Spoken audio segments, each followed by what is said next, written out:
And welcome back once again to the PCS Summer Split. I am Pyrotechnics, and he is Clement. And we have had some interesting games, some fast ones, some slow ones, but through it all, something consistent.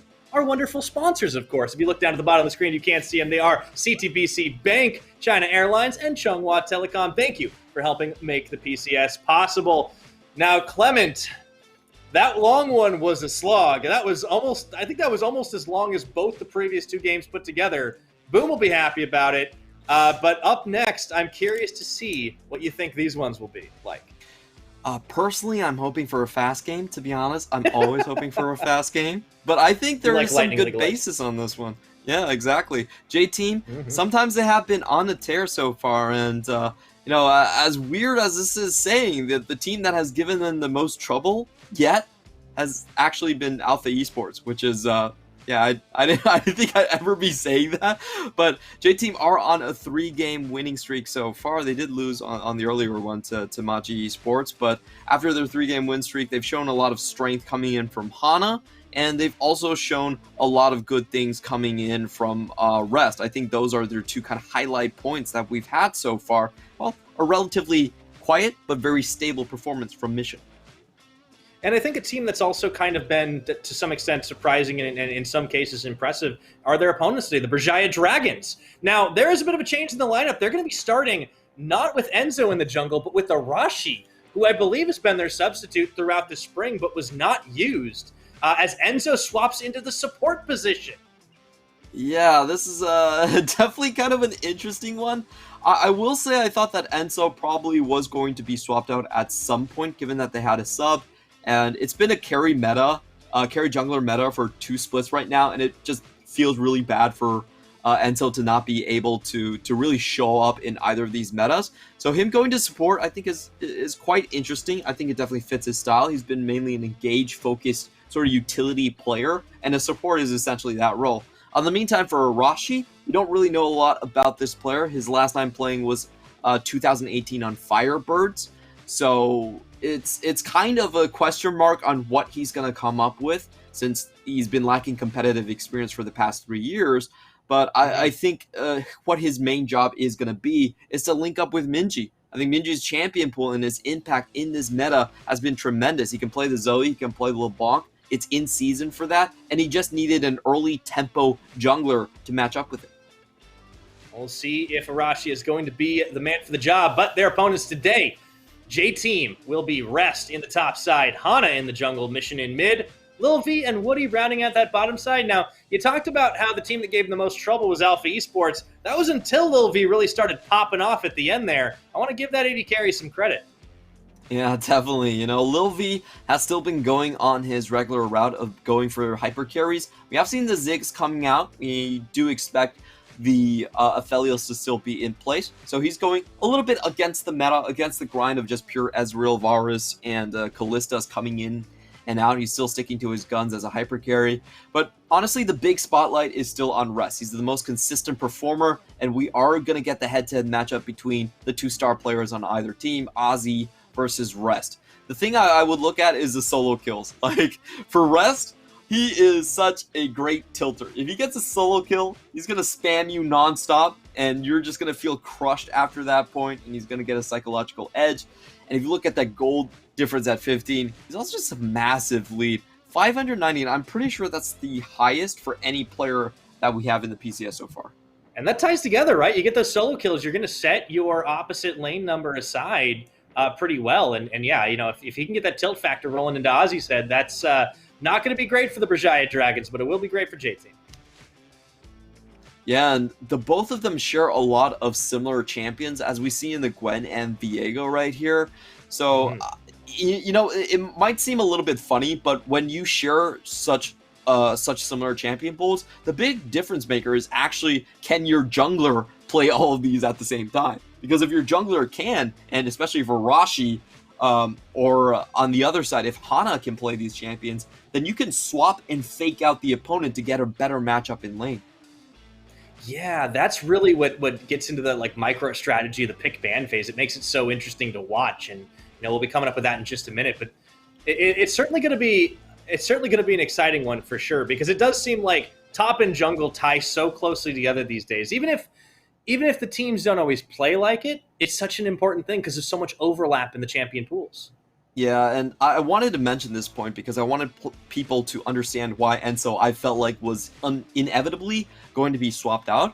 Because if you're running a meta where the S tier picks are Gwen, Viego, Nocturne, Lee Sin, and all these picks can be flexed to the jungle, and your jungle doesn't really play any of these well, then you're in a massive disadvantage in terms of the ban picks. We did see Enso being able to pick up the Nocturne. He was not very good on it. Just pretty much rammed his face in and died every single time. And Lee Sin wasn't really his jam either. So, it really is kind of a carry jungler meta, and Enso didn't really fill the bill in terms of that aspect. So maybe Arashi, who has played some Jax jungle in the past, can carry up on those, S tier carry / utility jungle picks. Yeah, I think there's a lot of options here. And, while he may be a bit of an unknown quantity for us, I'm sure he possibly is for the other team as well. And there's always that surprise factor. We've seen a lot of teams here in the PCS work on some pocket picks, some comfort stuff, things that can maybe fit into the meta but aren't typically thought of as those like S tier choices. So you mentioned the jungle Jax. That's always an opportunity. There's a lot of weird flexing we've already seen in the jungle. It didn't work out, but the Gwen did make an appearance just because she was a power pick in the previous game. It's really curious. A lot of teams making swaps here in week number 2. We've seen a little bit of that in the first week as well. But it does seem that like the rosters aren't entirely settled for a lot of these squads. And I wonder if it's all experimental or if it's just a matter of wanting to get a lot of experience across the board. But we are into picks and bans, Clement, after a little bit of a wait. Yeah, I'll be honest, I think a lot of teams are willing to do roster experiments just because how forgiving the PCS actually is. You make it to top 8, you get a playoff spot. There's always a chance you could just go to Worlds from there. So it might seem really, really strange that we could potentially be sending an 8th place team in regular split to Worlds, but that's how the rules are written. So try away. It's the PCS where everything is possible.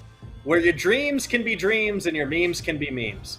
Viego's getting banned out by the Berjaya Dragons blue side there. We see, of course, there's so far standard Nocturne Xinjiao. Akali removed once again.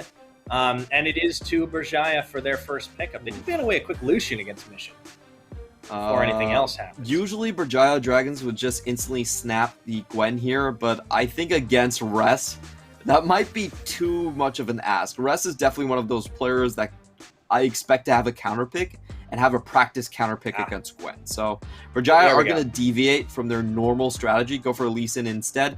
I think this is a pretty decent move. Now Arashi doesn't have a Lee Sin game in his previous split in 2018. I almost can't remember if it's due to the meta or anything, but I think there's still a good chance that this could be a Minji or Aussie champion. Yeah, I think it's very possible, but it leaves J-Team a little in the dark right now, which I think is what Berjaya Dragons are hoping for. So for J-Team, they start by locking in that Thresh pickup, which has proven to be quite the priority pickup so far today. And will they round out the bottom side, typically pairing off with an Aphelios or something like that? Lil V, of course, though, he has been liking the Ziggs. He has been liking the Ezreal. Don't know if he really has to pick it just yet. There's a lot of options. And this is the sort of typical procedure to red side drafting this meta. This is the favorite type of drafting. If you're on red side, you go with the Thresh early, you force the enemy to kind of respond to Aphelios, see if they want to take it away into an inferior duo lane, or force them to go for a Ziggs or something, which is kind of off the beaten path. And then you use your counter picks to draft a 1-3-1. I think this is how the strongest comp in this meta is constructed. You have Aphelios with the late game damage, very safe protection from Thresh. You have 2 counter picks for side lane manipulation, and then you draft a strong jungler to go with it. So, J-Team, I think they're well on their way to going into that direction. They also have the Olaf, which is pretty interesting. I think the Olaf it's not exactly the strongest in the meta, but it's still very potent at forcing early game leads. And we have seen a lot of drafts where you go something like Lulu Olaf, and you also throw in the Aphelios as well. So you get mid-jungle priority with a late game hyper carry as well. We've seen a lot of different compositions that kind of utilize the Karma or Lulu in that sense, which it really isn't banned by most teams. On the flip side, Berjaya Dragons, they're still keeping their cards very close to their chest. You're not going to really know which lanes these Lee Sins or Gwens are going to go into until the last final 2 picks, just drafting for strength now. It does seem like Hana maybe opted into this Olaf as kind of like a way to say, I don't really care what Arashi picks. I can probably go kill him in his jungle, trying to target out the new player. LeBlanc going to be banned away on the second phase of bans after that Aphelios was locked in to finish up the J-Team bottom side. We continue to see mid lane champions banned away. You talked about the utility mid, the Lulus, the Karmas as a possibility for Mission. He has played a couple of Lissandra matches. He's played both sides of the LeBlanc-Lissandra matchup actually so far in this split. To mostly success if you look at the scoreline. And an Orianna ban by Berjaya Dragons. And Lilvi just, okay. Yeah, I think the Orianna was kind of like a whatever ban. I'm also not particularly satisfied with LeBlanc ban coming out from JT. I feel like I would be willing to just force out the Lissandra ban before I ban out the LeBlanc myself. It's just like, you know, I'll leave LeBlanc open. If you want to pick it, you're going to have to ban Lissandra first and just waste them a ban on that way. But anyways, they're still going to prevent Minji. And I think this is mainly a ban against like the PTSD, the trauma that Xiaotu costed them last time around. Xiaotu got 8 kills on Alpha Esports and dragged the game out to 40 plus minutes. Like, Alpha Esports, basically the butt of all jokes in the PCS, and they took them to the cleaners and forced J-Team to actually grind out a win against them. So J-Team are like, we're just not going to deal with that nightmare anymore. We're just going to ban it. And they're going to pick Gnar. It's a solo queue strat. Clement, and still works in pro sometimes. Ban out the thing that you almost lost to or did lose to. Gnar are going to get picked up by Rest, and we'll get to see, finally, where all of these Berjaya picks are going. Ezreal hovered at the moment. They will lock it in, so fairly strong bottom side for K2 and Enzo. And what is the final pickup? Should be a Minji champion. I think they could be going for a Zoe in this spot. The Zoe does allow you to pick a poke composition, and you do have the AD/AP pairing if Lee Sin goes into the jungle. And that's also a pretty good answer to a teamfight composition. If you have a strong teamfight composition from JT, one of the ways to deal with it is to not engage with it by staying out of range. So it will be the Zoe, one of Minji's best champions. I like the draft from Berjaya so far. It's very strong in terms of burst damage, and that's what you want when you're playing against an Olaf. Olaf, a lot of times he can dodge out of crowd control and just walk away, but if you have burst damage, he doesn't get to make use of his passive, and he can die quite easily. On the flip side, JT, they have to respond with the mid lane, and Trundle is definitely not it. Okay. Yeah, I was wondering about that for a while. We get the good old Azir in the mid lane for Mission. Okay. Gonna be a little poke on both sides. Yeah, very standard comp coming out from J-Team. They have a lot of range on all 3 of their carries, so if they set up in front of your towers before you get any poke on them, you're losing your tower. Like, Berjaya Dragons don't even have the wave clear to really keep up against a J-Team siege, so they have to be very careful on the rotations. They have to do poke consistently and make sure they catch people out on rotation, but both sides do have their strong points and they can both play out the game. So I think this is one of the most even-footed drafts that we have seen the entire day. Yeah, I'm honestly hard pressed to see which one of those two I really like more. And we talk sometimes about which team generally looks stronger, but that's all up to the execution. And we have seen that a team that might necessarily be considered a little stronger in the meta or in the standings at the moment doesn't always bear out when it comes down to the game. So really interesting draft on both sides. I kind of like what Berjaya Dragons were doing because they did kind of try and keep J-Team on the back foot and not reveal their hand as much as possible, whereas J-Team knew exactly what they were going for from the minute one, and we'll see whose squad prevails here. Some changes on the Berjaya Dragons. Arashi in, their old substitute coming in as Enzo, previous jungler, swaps down to the bottom side. No major changes on the J-Team side, of course, but we'll see if that's going to be enough to carry them to victory. They are in that 3-game winning streak. Can they make it 4, Clement, or will the Berjaya Dragons snap that shut? The one thing I am worried about is this Gnar pick. What we have seen is Gnar just fall out of favor completely because, the objective timers are so tight. There really isn't enough time for most Gnars to charge up to be in a perfect position with their Gnar bar.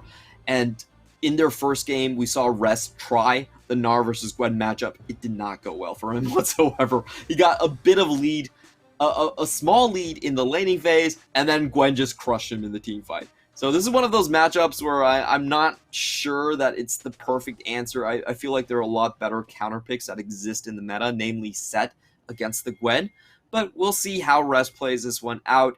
I feel like Berjaya, I like their draft. If you go by the win rates, this is actually one of the highest win rate drafts. You just look at Gwen's win rate, which is 7 out of 8, and then Ezra, which is 10 out of 11, and you go, wow, these champions really, really favor the side of Berjaya. At the meantime, there is a lot of execution, especially to deal with Lee Sin and Zoe. Those are the two guys that really need to get their act together in order for them to get a good early game and for them to get the poke going. So a lot riding on the new jungler Arashi's shoulders.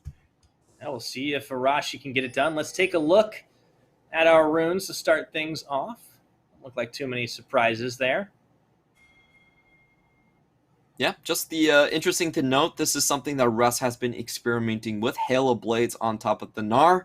It does mean that his team fights is a little bit weaker. You know, you don't get the extra movement speed to reposition with fleet footwork, and you kind of miss out on the extra tankiness that the Resolve tree will give you. But it has worked good in lane. We have seen this before. Ozzy going for the standard level 1 cheese, just the slip and slash. Gives you extra attack speed, resets your auto, so incredibly strong level 1 play from He's going to keep cheesing. Gwen. Nah, okay. Yeah, we've seen this quite a lot.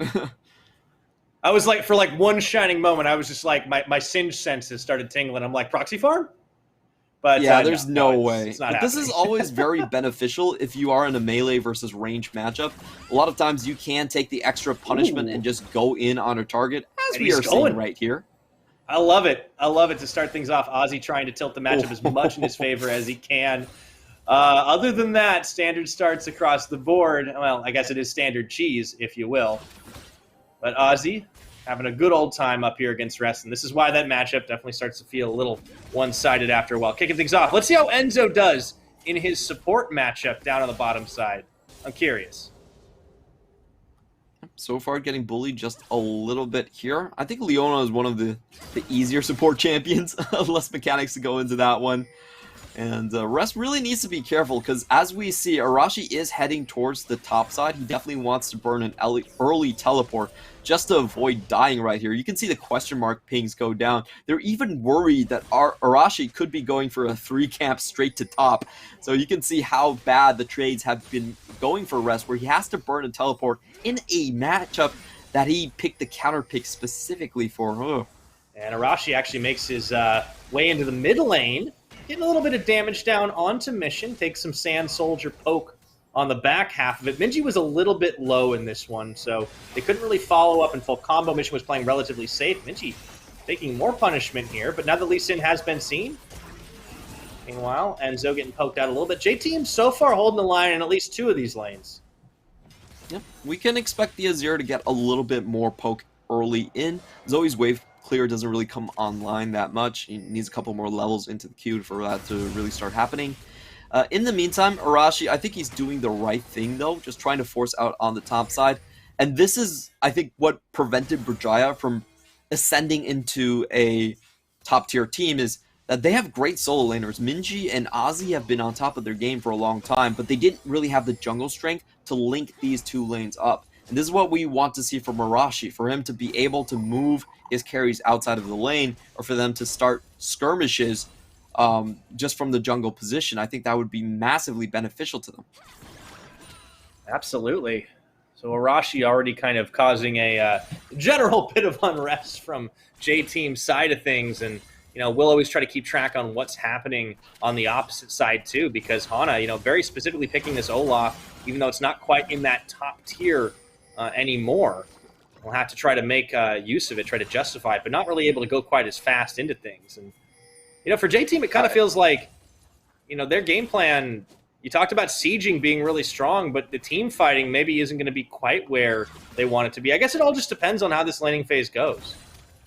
They do have pretty slow lanes to start off with. Gnar, Aphelios, Azir, they all need a little bit of time to ramp up.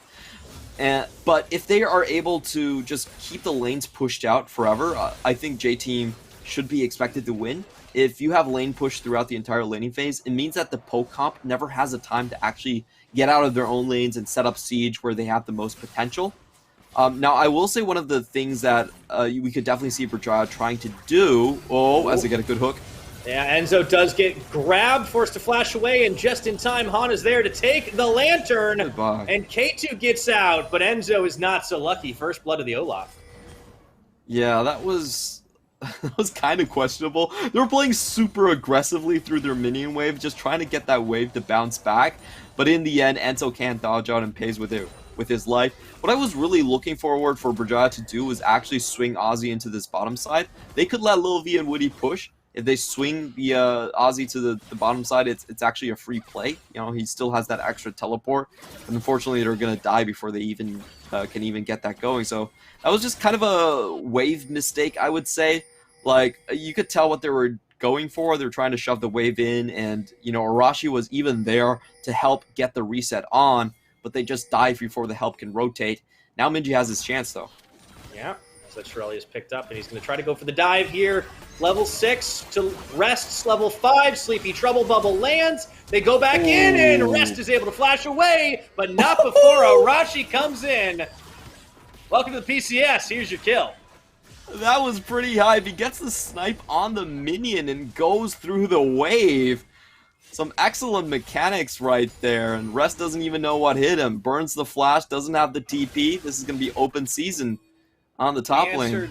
We answered your question from draft, Clement. Arashi can, in fact, play Lee Sin.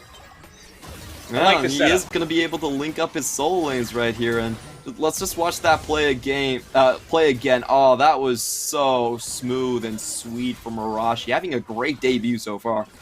Yeah, and he's already been kind of putting the pressure on, and whoa! Oh, goodbye! Ozzy, where did Mission go? What happened there? Flash? Now Ozzy, I think he must have gotten tagged. Yeah, that was some crazy stuff we missed, apparently. Woody's going to have to take the Krug Express to get out of there. Oh, and once Berjaya Dragon Soul Laners can get out of their lanes, you can see how much skirmish potential that they have. My guess is that we had a Sleepy Trouble Bubble land on Mission. He gets the ult, but doesn't block anyone, and Ozzy is able to just come in and finish off the kill there. Gonna take another look at that one. Oh, Woody's even waiting in the wings. Yeah, Woody was there, and that probably gave Mission a false sense of security as he walks up to clear the wave. And that was a TP behind the play. Really smart stuff coming in from Berjaya Dragons to make that one happen. You see how Woody kind of gets caught by something shiny and tries to go for a chase in the exact moment that Minji goes in. Little bit of a whoopsie here. Ozzy going to be forced to back off his tower, or is he? As he moves in, slam against the wall, into the mist he goes. Probably should have gotten out while he could have, and he almost does, getting chased down by the Olaf. I really like that play from J-Team. They send Hana backwards, so he's not going to die even if he runs into Arashi. They do get the clean kill right there. That was just purely off of timings. They know that the ultimate isn't up, so she's not going to get the slow coming in from Needlework. And they get a pretty clean pickup and a response kill from there. I think this is something that, you know, a big storyline is Hana coming back into form. Hana was just one of those players where I thought he was pure utility, but he definitely proved me wrong with the game against Boom Esports, where he had a perfect game on the Lee Sin and carried all throughout the early game. And so far, I think J-Team is, when Hana is on point, they're having great games. They're having very dominant early games. But when he goes quiet, then the games actually tend to drag. I was very surprised at the Liab and Alpha games, where J-Team, in a very unusual fashion, did not get any sort of early game lead.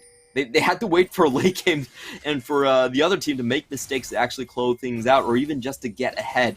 So, you know, I think J-Team this split in summer, they're riding a lot on Hana's performance, and so far I wouldn't put him in the consistent category just yet. He has pop-off games, but he doesn't do that day in and day out. No, that's true, and there's a lot of games to play yet, but so far J-Team are off to a good start here, and in this game in particular, Hana is as well. He's been where the teams needed him to be to try and clean up some of these kills, but there have been trades back and forth. Slim gold lead still, well, not slim, about 1,500. for J Team's favor. But there have been trades and kills back and forth at this time, and a lot of pressure on mid. Mission really getting Minji low, but he steps a little far forward, tanks one minion shot, or one tower shot, I should say. And J-Team invests a lot of wards into the Berjaya jungle. They really want to set up for this Drake, I think. Or maybe they're going to just go for a bush play. We do have to mention, out of this 1,000 gold lead, the majority of it is coming from Lil V. He has been unopposed in lane. He's got a free kill, just 2v2, no jungle interference. And, you know, it's getting a little bit scary for Berjaya how far behind they are in this Ezreal versus Aphelios lane. Usually you even pick the Ezreal into the Aphelios. It doesn't win the push war, but it's very difficult for you to be completely pushed out of lane. Unfortunately, that's kind of what's happening. You can definitely tell that Enzo is kind of, you know, first day on the job in this support position right now. Usually the way you play this matchup is you do look for level 6 burst to kind of change the course of it. And we can see J-Team already anticipating for that. 2 very, very deep wards into the chokes of Berjaya's jungle. Yeah, critically securing all that vision for themselves. And J-Team really showcasing why they have a pretty solid scoreline in this league so far. 3-1, 3 wins in a row, and looking to make it a 4th. Here against the Berjaya Dragons today. Mission continues that poke. And now you want to talk about some comfortable kind of scenarios and some comfortable kind of choices. You know, Mission definitely always has looked very good on control mages in particular. I mean, the Orianna has been a pretty big one for him. We've talked about how this isn't really the meta for that type of thing. He's making the Azir work really well right now.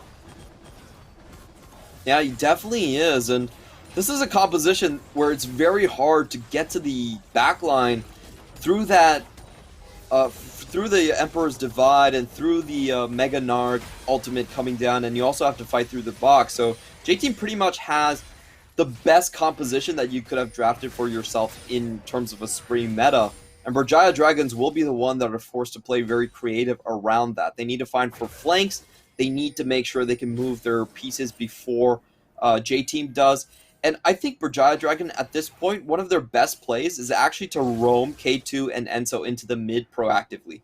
They're not doing anything bot lane at this point. They're just getting continuously poked in. They're going to have to trade this tower away. And I wish Berjaya Dragons would try to go for a kill plus Herald drop into the mid lane and just swap, you know, Enzo out of it. Get Enzo out of his misery. A skirmish like this is actually in their favor.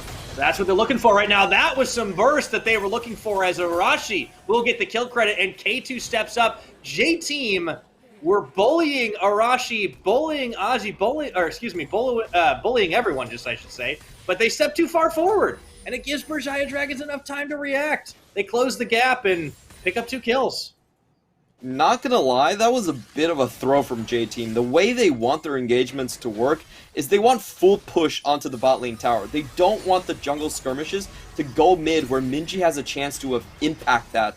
And they pretty much just handed Berjaya Dragons their best case scenario to come back into the game. Those 2 kills on very important members right here. Lee Sin does get ahead. Unfortunately, it doesn't go on Zoe, which would have been better for sure.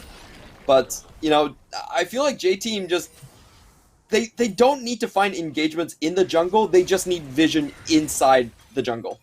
Not the engagements. The engagements should happen in lane, where the enemy has to walk through the box. In that fight, the box didn't do anything. Yeah, and then the Ezreal burst from K2 really helped set things up there. So yeah, J-Team getting a little too hyphy, gifting a couple of kills over, you could say, to Berjaya Dragons as they start to set up, and those were going into the pocket of Arashi as well, and I believe one on K2. So the game starts to tilt a little bit back towards even, Clement, and J-Team were really intent on building this lead. It's not quite there anymore, although you do still see a huge goal difference between the bottom laners, because yeah, K2's just been shoved hard by Lil V this game, and Lil V's in kind of a class of his own, I feel. At one point, over 40 CS down on the side of K2. He's going to go for a early mana Mune build just to stack up a little bit faster, but we should expect J-Team to still have a decisive lead in coming onto the next Drake. So far, Berjaya Dragons have not really been able to get any of their lanes past River. The mid lane for Minji as well has also been pushed back, but we might get something here.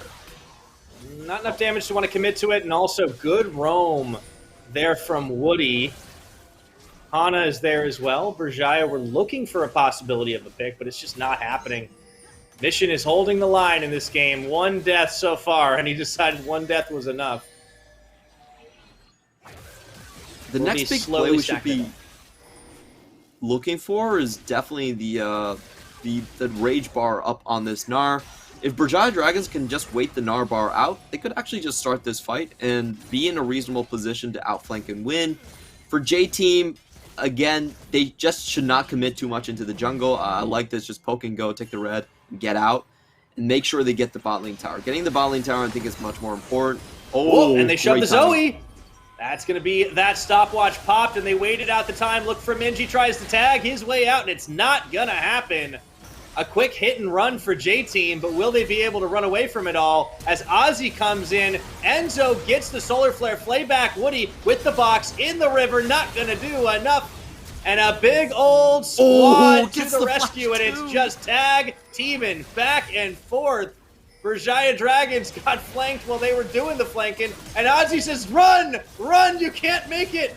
But unfortunately, yeah, no, the answer was they couldn't make it away. J-Team get the double kill for their mid laner. That ends up being a 4-for-2 trade, so even Berjaya Dragons do get something back. They get the shutdown on the Olaf. It doesn't really pan out in the end, and this was such a beautiful play from Mission. He knows what goes out must come back, just waits for Zoe patiently, and makes the play develop on his own. And Ragnarok, Olaf, in the midst of a lot of members, he has his Gore Drinker, he's going to heal up perfectly. This was a little bit sad from Berjaya. I felt like they could have gotten the kill a bit easier, but ends up having to use the needlework on nothing early. And the back end of this, they could have given up on Arashi, wanted a couple more kills, and just paid the ultimate price for it. Yeah, Ozzy gets really hyphy here at the end, and he couldn't quite finish the job. Thought he had rest, but just a little bit outside of his realm of possibility. So 6-6 in kills total score here. J-Team coming out ahead and building that lead back up. You see the gold starting to stack once again in their favor. But if you look at the way the map is at the moment, a lot of vision in this river, Rift Herald's side for Berjaya Dragons, and Ozzy's actually going to start this one off. I don't think they're going to be able to fight this on the J-Team side, but they are here. They are interested. This could be a skirmish. Yeah. The main thing for Berjaya is they definitely need some poke to go down before they full on engage. We see J-Team swinging Aphelios here. Once Aphelios is here, and I feel like they should be fairly comfortable in taking this one. Front to back, I still give them a very strong advantage in this case. Berjaya, they need just more time to put damage on here. I don't think they're going to get it. As I say that, everything lands. Yeah, trying to stall things out a little bit as the Rift Herald goes through, but there's just ultimates flying, Clement. This is getting a little tense at the moment, and the Solar Flare going to land on absolutely nothing as Enzo goes in. They do manage to get a pull in onto Mission, but they can't find the finisher, and Lil V is starting to pop off.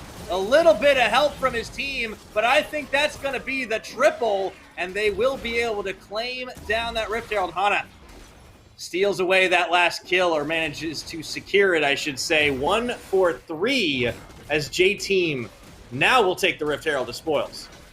That was not the engage you were looking for on Enzo's side. You never try to chase an Azir up a ramp like that. He can just cut off the rest of your team so easily. That's exactly what happens right here. So, very questionable engage, and they also bunch up perfectly on the ramp for Lil V with the perfect guns, the Infernum, before this, to just finish off all the kills here. So, kind of unfortunate positioning right there, and you can pinpoint the mistakes. Enzo definitely needed to... What? They didn't pick up the Herald! Are you kidding me? J-Team. What? Hana, what are you doing? That makes me sad. Up the Herald? It's like maybe Ezreal's smite. Did Ezreal? I mean, I guess it's possible that it did get stolen away. I don't think we saw at the end before the smite went down. So possibly, okay. But the good news is for J-Team is Lil V is very online. Gets himself that Runaan's Hurricane. Let's take a look at that replay again. Okay, I think it was stolen. No, has to be. No, it wasn't. No, Hana, where are you going? Hana, how do you leave a Herald on the ground? That's like That's like finishing your dinner with all the vegetables and then getting the dessert laid out on a plate for you, and you just turn your nose up. I question it. That's I always question it, painful Clement. to watch. Yeah. That's what I'm saying about Hana being kind of inconsistent. Like, some days he looks like a god, he's mechanically proficient, and other days he just leaves Harold on the ground. But like it's not even. There's a big glowing purple thing. How do you miss it? You know, the sad thing is that he even remembered to scan, too, just because you can't scan when you have the Herald. And he scanned, and then he forgot to pick up the Herald anyway. I don't understand. I'm sorry, that broke me. That broke my brain, Clement. Yeah. Yeah, I think some part of me is rooting for Berjaya right now. I'm pretty sure Shelly is, at the least, you know? Shelly's like, how can you let me die for nothing? Yeah. Oh boy. All right. Well, all of that aside, J Team are still looking pretty good. They're still in control. They're pushing down in a couple of lanes here. In fact, the only lane that they really don't have the wave control at the moment is up top side, where Aussies just kind of continue to really shove in a bit. But I don't think Rest really cares about that anymore. You know? Yeah, overall, what the game has developed into is J-Team being able to siege push at this point. We have never seen a poke war from Berjaya. They have never been able to group up the Ezreal with the Zoe because they've been too far behind in the bottom lane. So I think this was a draft where you could see that the main impetus was Minji and Arashi had to get ahead, and frankly, they didn't. So here is the point where poke starts to fall off a little bit, and you're almost relying on Ozzy to get you a hero team fight with those power picks into the backline, have a great flank, or some really outlandish hero outplays to get you back in on even footing. Well, they're certainly going to keep looking for it, but time's starting to tick away for the Berjaya Dragons. J-Team will pick up the Infernal Drake, and they are on soul point for the timer. Ozzy continuing to try and side push this one. Going to be a couple of friends coming to the party on both teams right now, though. Here's Enzo wandering through. Hook not going to land as Ozzy throws down the mist, and the kick away, but the big Gnar, and they just push each other back. Now Rest is going to chuck the big boulder as the rest of the Berjaya Dragons are trying to walk away from this one. Here comes Mission, try and fill the kill. And will they be able to make their way away? I think Enzo might be the sacrifice in this, Clement. Mission will claim him. The Berjaya Dragons, the rest of them get away. I'm not sure why Berjaya over-invested into that one so much. Like, the best case scenario is they get a tower, but if you look at the minimap, Ezreal and Zoe were showing clearing the wave, so once J-Team finishes that up, they are straight on the Baron after burning double TPs. Yeah, Minji's there too, taking a lot of damage. Flashes over! Oh, they tried to steal with the smite, but Ana too quick on the button, and Arashi can't quite do it here. J-Team will claim a few more kills as their way out of the Baron pit. Yeah, good thing you don't have to pick Baron up, but you know, J-Team come away with a massive win on that one. I'm just kind of baffled by Berjaya's play. I don't really... Maybe it's sort of like a reverse psychology play, where they think they can't be a pinch right there because two of your carries are showing on the other side of the map. But whatever the case was, J-Team definitely called their bluff, and they just went full 5-man onto them, straight into a Baron. Well done. Yeah, they know they're the stronger team at the moment, and they're getting even stronger as the minutes tick by. Baron secured, soul point. You know, there's still some side lane pressure, and Ozzy's really able to go in a lot of cases where he wants by himself. The trouble for Berjaya starts when they're trying to group up, and, you know, we talked about how this could be very much like a sieging game, how J-Team just had really good composition for being able to set up and knock down towers, but turns out they're just fine at the 5v5. That wasn't even a 5v5. Yeah, you know, 5v4. I mean, everybody should be good at a 5v4, you have to hope. That was just a straight, like, Berjaya trying to bluff. They were trying to do a death rush kill, trying to get someone to overextend, and hope that there wasn't a 5-man. But there was. And, that was very close. Right now they're in full control of the game. Yeah. All right, well, tower's getting knocked left, right, and center, or top, mid, and bottom. J-Team looking very good, full control of this game. Yeah, right now, Berjaya's best hope is they need to kill Lil V first because he's so damn fed with the Infinity Edge, 3 crit item done, and they are going for him. Yeah, does manage to get out. Good defense by Woody with that flay to get Arashi away. Meanwhile, Rest coming on the flank, looking for the Narbar, get the big bounce. Does manage to knock at least one against the wall as Ana starts by taking down Enzo, and a great Emperor's Divide to separate the rest of the Berjaya Dragons. And Lil V popping off here on this Aphelios. Only K2 and Ozzy there to defend, and I think we're looking at inhibitor turrets, Clement. That was disgusting work from J-Team's front line. They get double knockbacks from the Mega Gnar and Mission to go through, and Berjaya's composition just vaporizes. Nothing can be done. Ozzy doesn't even get to touch Lil V throughout all of that. Oh boy. This is just their power spike online. Yeah, J-Team are having a blast right now. Looking to extend that 3-win streak to a 4. Should be able to do it here as the emote war continues. Ozzy has not been allowed to back to base. Rest has been tracking him. Let's take a look at that fight one more time. With the Gnar positioning to start. Looking for Lil V, but he dodges, and he gets a great defense from Woody.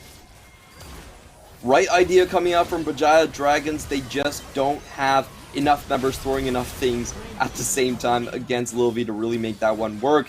As you can see in the front line, everyone gets knocked back.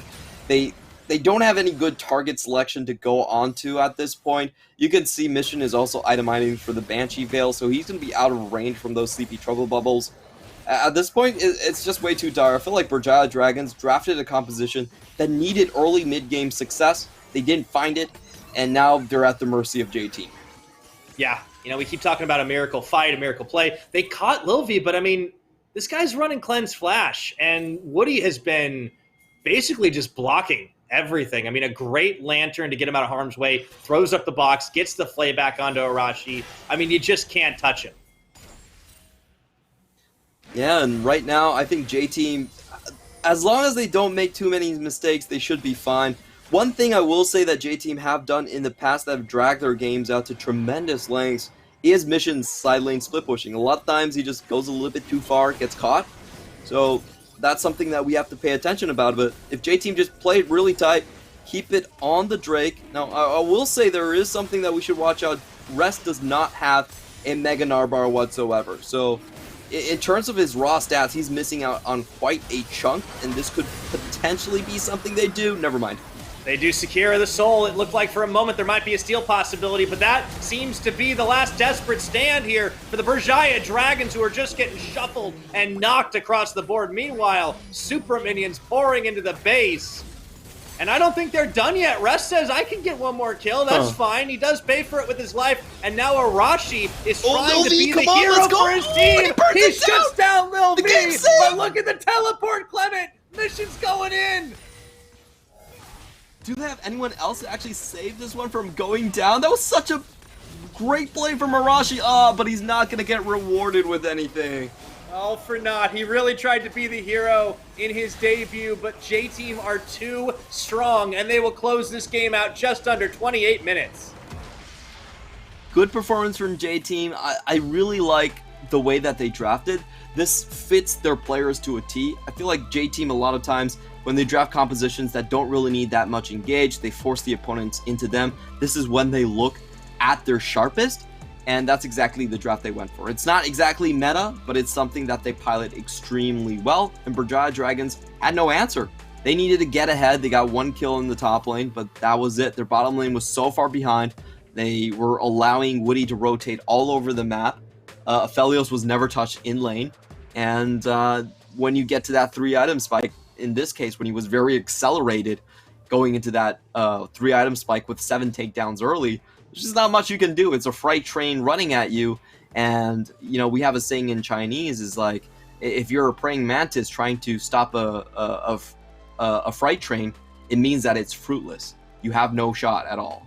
Yeah, that's definitely what it felt like to play up against that Aphelios. And at one point I think Lil V was just flashing forward to secure a couple of kills when they were pushing down on the bottom. And we've seen this pattern kind of emerge a little bit where these bottom lanes are relatively quiet. And somebody who is able to build up a good lead with just that quiet farm game on a champion like Aphelios just starts to take over at the end. And I love what J-Team did to really protect him, to rally around him. I want to give huge props to Woody for really just kind of like covering in some of those fights. The few fights that Lil V actually got touched, he was able to really just duck behind his support. And just the CC train that came out of J Team in those fights and those skirmishes was great. A few stumbles maybe in the beginning, maybe a few overstays, some of those jungle moments where they just sort of decided they wanted to get kills and ended up feeding a couple over. But, it didn't matter at the end of the day. They just had Berjaya Dragon's number.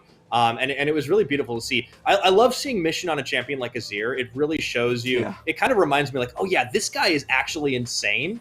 And like he had some really good Shurima shuffles. He had one death in the early game that like, what can you do? It was a big collapse. But I think everybody on the side of J Team really did what they had to get that late game, or not even late game, but like mid game team fight online, and it worked out well.